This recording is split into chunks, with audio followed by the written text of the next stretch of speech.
Afternoon, my friends. Welcome to another free online Avolites training session. It's another sunny Monday the 27th of April, for those of you who have maybe lost track a little bit. So this is going to be the start of Synergy Week for us this week.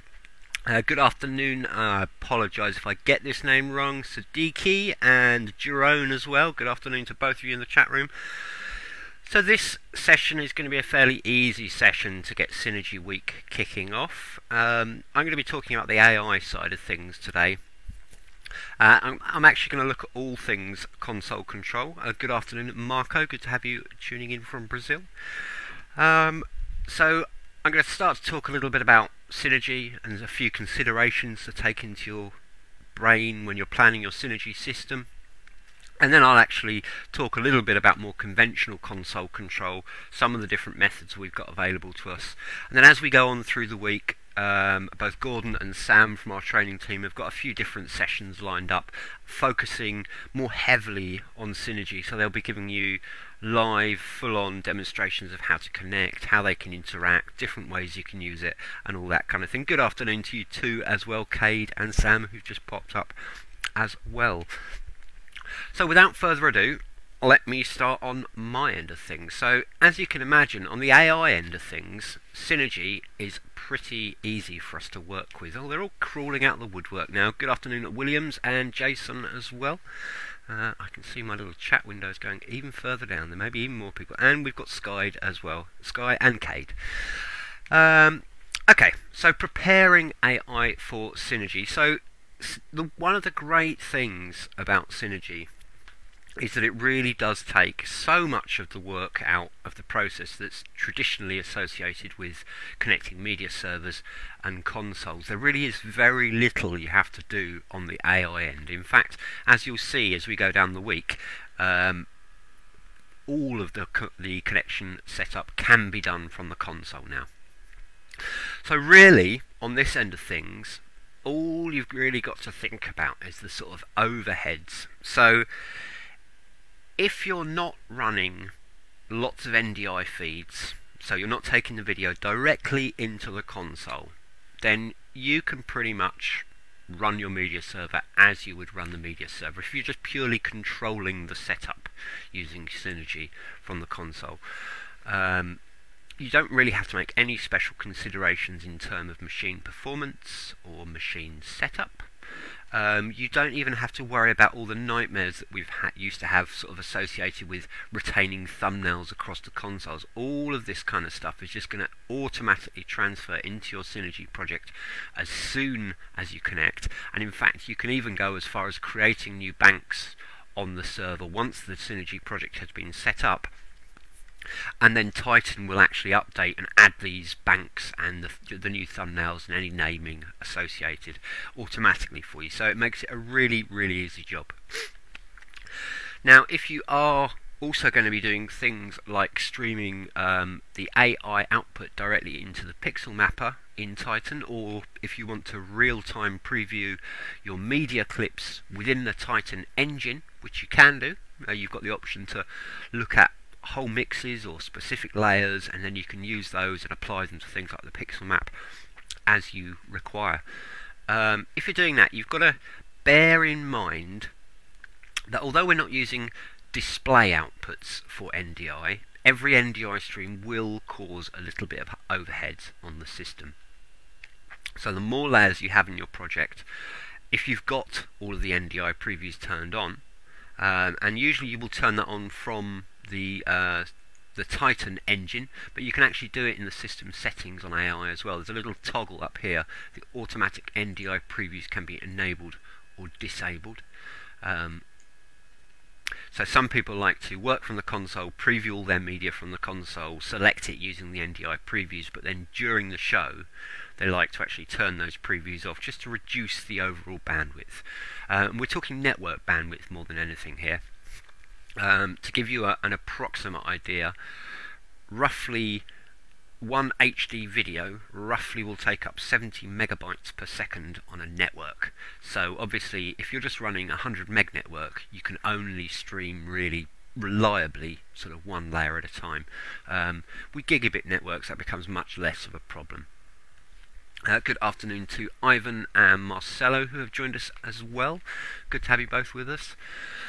Okay, so in synergy terms, there's very little we actually need to do to prepare the media server for a connection. So like I say, it's all done on the console. So let's take a step back, because although Synergy is currently one of the best options available, it's the easiest connection method available, it really is the best choice. Regardless if I work for it, really is the simplest and most easiest way to connect media servers and lighting consoles at the moment. However, that said, we know that not everyone is using Synergy. A lot of people are still using the more standard control, so patching just as a normal fixture within your project, or even patching as a CITP fixture. So what I'll do, I'll just spend a few minutes just going over some of the considerations for that. As I say, I think today's going to be a shorter session than usual. It's certainly not going to be the 90 minutes that I ran for Salvation the other day. Okay, so let's have a think about considerations for the more standard type of patching. So, both of those more traditional types of patching, they're a little bit less intelligent, and they require for you to sort of set everything up and get it connected and patched within the console. And then if you want to change things, you have to make your changes later and then physically update the console, which we'll get onto. So, when you are controlling from the console, there are a couple of considerations. So, I mentioned a standard patch and a CITP patch. So, the difference between the two, they're basically the same, but a CITP patch will also include thumbnails. So, these images that we see for our pieces of media here are what we'll see on the console. Now, historically, people have had quite a lot of trouble patching with CITP. Strangely, I have a fairly easy time myself, but I realise I'm the exception rather than the rule. So, if you want to patch using CITP, so you have the thumbnails on your console that you can control from, there's a particular way that you're going to have to work. In order for the thumbnail transfer to work, we have to use the media clips within the media bank, and in a moment I'll show you the alternative options to that. So this might sound like the obvious thing that you'd go for, because this is the normal way that we work in AI. So what you do is you load your banks with any media you want. You can create your multiple banks as well. The console will recognise those.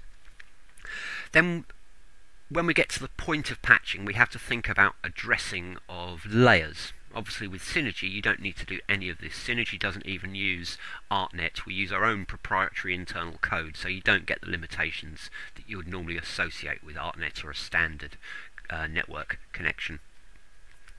But if I am working with CITP or a standard fixture, what I do is I double click on the layer to bring up my layer properties, and we've got an ArtNet starting universe and a starting channel.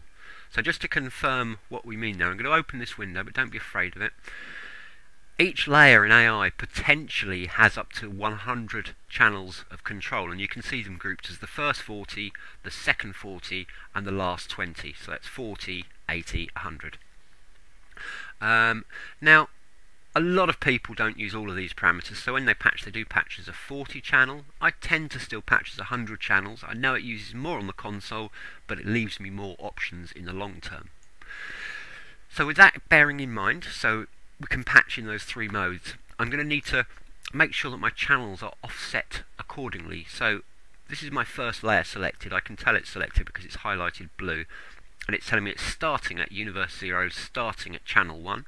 So if I then just select the next layer, it's a nice little shortcut that you can do in AI. You don't have to close this layer controller window every time. You can just select the next layer.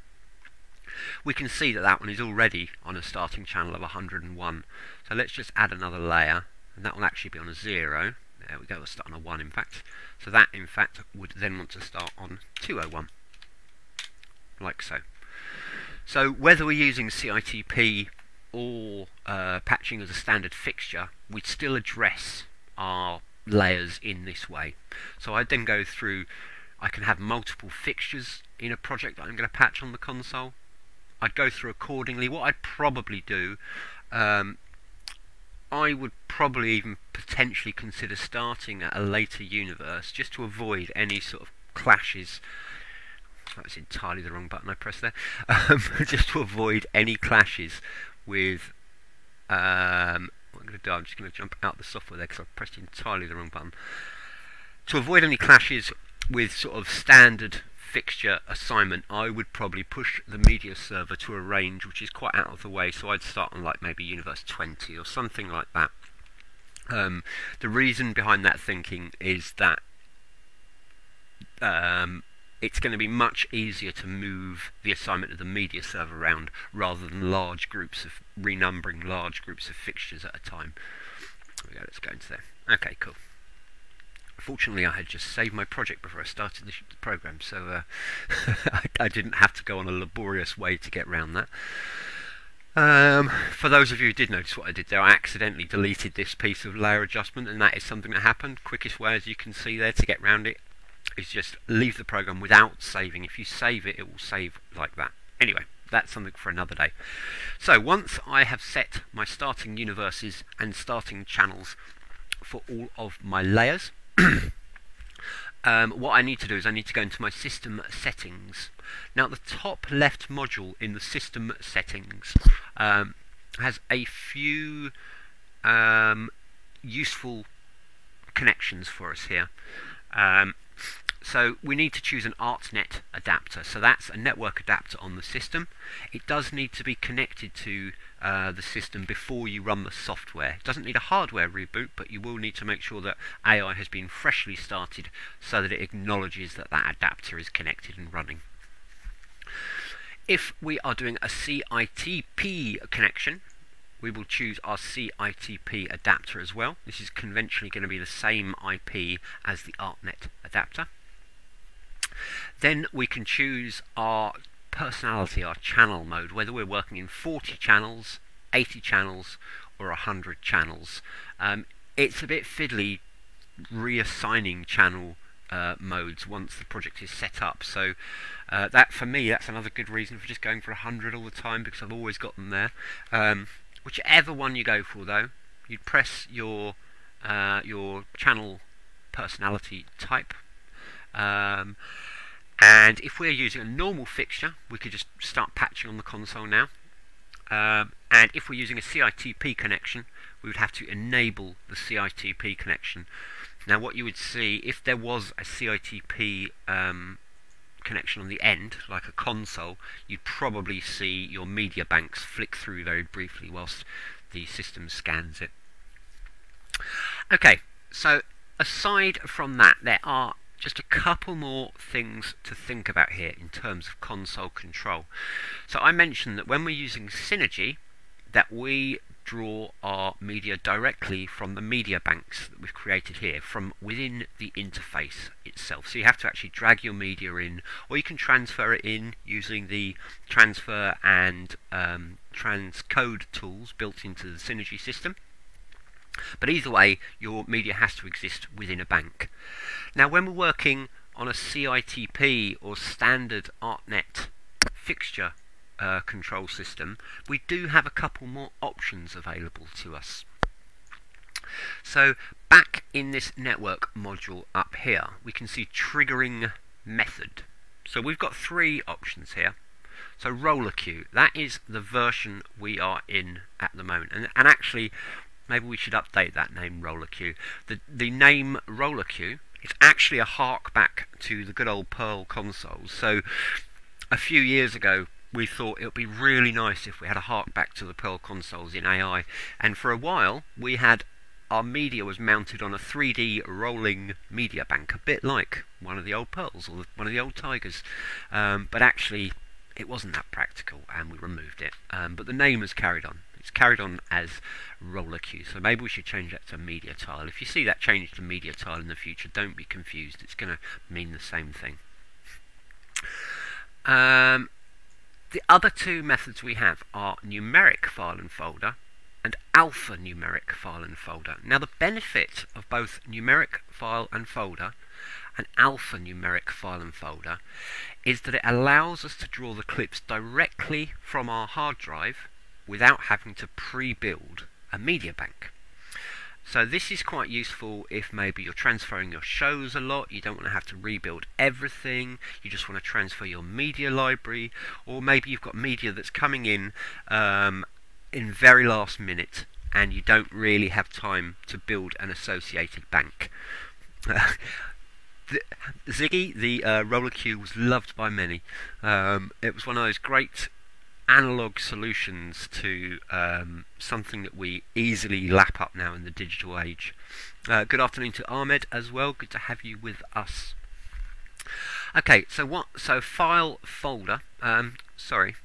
Numeric file folder and alphanumeric. What I thought I would do, I would just give you an example of each of those. Now before I do those, if you just remember that on every layer we have the ability to call up the folder, so the folder relates to the bank normally, and the file, the numbered file, using the ArtNet address of that file. So we can see here a value of 1 would give me white, a value of 2 would give me red, 3 green, and so on. So what I've done here, I thought I'd just make up a couple of groups of folders, and these folders essentially hold the same content, but I just wanted to show you the different ways that the system would address them. So bearing in mind, for either of these to work, we first of all, in our system settings, we have to choose one of those modes. So while I leave this on roller queue, we're not going to draw anything from the hard drive directly. So let's go. We've got alphanumeric and we've got numeric. So let's get rid of that. So this one on my right, I've actually labelled it numeric file folder, and this one on the left is alphanumeric. Now each of these has the same folders in, but you can see that on the numeric file and folder I've put a numbered prefix followed by an underscore followed by the name. And they're the same names as we see here on the left in the alphanumeric. So with numeric file and folder, every folder and every file within that folder must have a numeric prefix in order for it to be selected. And that numeric prefix obviously gives the order in which those clips and folders are accessible. So it does mean that if I come in and I make a new folder, let's just call it new folder, I'm not going to be able to trigger from this folder because it doesn't have the number that it's looking for. In order for that to be accessible, as you might guess, it's going to need 005 underscore, like so. And then any content I put in there is going to have a number at the start. Let's just go onto the list view there. There we go. It's going to have a number at the start, otherwise it's going to get ignored. Now, this method does take a little bit of setting up. You're going to have to go in and you're going to have to rename your folders and your files accordingly. However, it does mean that the locations of these clips are absolute. And so what I mean by that is that you know that if I put in a value of 003 as my folder and 002 as my clip, that it's always going to be this clips, waves, water. Whatever else I add to this folder, that clip is always going to be referenced by 003002. As I say, this takes a little bit of preparation because you have to associate the clips with numbers. You have to go through them manually and do that. On the other side, we've got the alpha numeric. Now, obviously, this is a much quicker way of working. I can come in and I can make a new folder. Let's call it another. In fact, before that, let's look at the order before I do that. I call it XXXX for now. So we can see at the moment that this is looking alphabetically. It goes through the options alphabetically and then numerically. So it does A through to Z and then 0 through to 9 in that order. And so if we go inside, let's have a look at our clips, and we look at our clip order, we'll find that it's going to come out differently. So it's the same folder with the same files, but because I haven't got the absolute numbers at the start, it's a different order. We've got bright light, bright sky, shining bright, very bright on the left, whereas on the right we've got very bright, bright sky, shining bright, bright light. They're clearly not observing the alphabetic order or the alphanumeric order because they have that numerical prefix. So the benefit to the alphanumeric, like I said, it's very quick. You can change things, but it does mean, so in this particular instance at the moment, bright is going to be my folder 1, 001, and bright light is going to be file 001. So on my console I've got it programmed in, so it's 001, 001. I'm happy with that. But if I come in and I make a new folder, let's call it another new folder, we'll see that now it's popped in at the top of my list. So suddenly my 001 001 is referencing a file within the another new folder, and my previous assignment would now have to be 002 001. So you can see the sort of the plus and the minus of each there. Alphanumeric is really flexible and easy and quick to throw things in, but you do need a little preparation time. In terms of just locating clips, making sure everything's adjusted. Whereas numeric file and folder is absolute. Things are always at those specific destinations and values. I personally, if I'm going to be working directly from the folder, I prefer numeric file and folder for the obvious reasons. I don't mind putting in a couple more minutes work at the start because it means in the long term everything is going to be as I expect it to be. No, I'm not going to get any surprises mid-show if I change a name by accident or add something in or anything like that. So, I think, like I said, this is going to be a shorter session today. I think I am about there for what I'm up to today. Let's have a quick think as well. Now, as I said, this is the start of Synergy Week this week. And I have a teaser Steve week up there. Thank you very much to Sam Parry for that one. So coming up this week we've got Sam and Gordon and possibly even Cade talking about all things Synergy. They're going to introduce you to all the wonderful tricks and tips that they can do. Sam is getting our sort of in-house he's becoming our in-house expert. Lots of us have used Synergy. I've been out there on a few different Synergy shows now. I had the pleasure of using it for the first time at Glastonbury last year. To say the first time it was used at Glastonbury, it wasn't my first time using Synergy. Those guys are going to step up. Sam's really, really good with Synergy. He's used it on probably a lot more shows than most of us at Avolites at the moment. So do listen to everything he's got to throw in. Don't forget as well, let's go to the website www.avolites.com/online resources. It's a great place to go to find out what we're up to, what we've got planned for the forthcoming weeks. There's links on there to trial versions of both AI and Titan, so you can try things out. Cade has just confirmed for me, Cade is also up on the Synergy Week stuff. I thought he probably would be. Cade, for those who don't know, he's very regular on the forum. He's a member of our Group 1 team over in America. Really, really good, really experienced. Like a lot of us, he has real world experience. He's not just learnt in the office. He gets out there, he does shows, he uses these technologies in the ways that he wants to use them. And it's people like him and the various team members that we have that allow us to really sort of push forwards with our products, because we're not just sitting there reading a list of requests. We can sort of bring personal experience into these things. Last thing I'll say, we are obviously running on a slightly reduced team in our Avolites team group in London, but we are still up and running.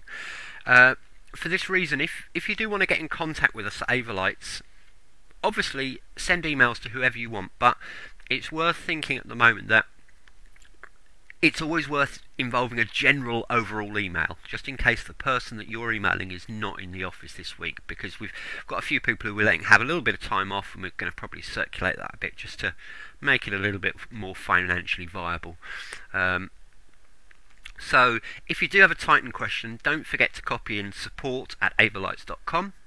If you have an AI question, do copy in support@avolitesmedia.com. Any sales or sales related questions, don't forget to copy in sales@avolites.com.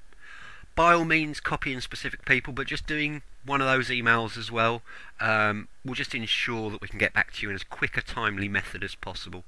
So I think that's going to be about it for me today. Like I said, you're going to be in the capable hands of Sam, Cade and Gordon. They are going to be doing a far better job. Those who know me, or rather those who don't know me, whilst I'm very, very adept at video, I live, eat, breathe and sleep video, the console side I'm not as adept on, but I'm a idiot at heart. But that is exactly why we have experts like Sam, Gordon and Cade showing you their thing as well. Variety is the spice of life. Okay, I am going to stop talking at you, my friends. It's been before we do that, actually, I do want to do a quick shout. Mr. Steve Irwin, who is one of the main people behind the Everything Stage Lighting Group, word reaches me that unfortunately he did pass away over the weekend. I know that for a lot of people, regardless of the company they work for, we've always found him really supportive and a real benefit to our industry, and it is sad. So I just wanted to give a quick official, I don't know what the right word is. Avolites is thinking of you, basically. Steve Irwin and family, and all at Everything Stage Lighting. On that note, I'm going to leave you to it. Don't forget, Synergy Week coming up. Do tune in and find out what's going on. Thank you very much, and do have a good afternoon.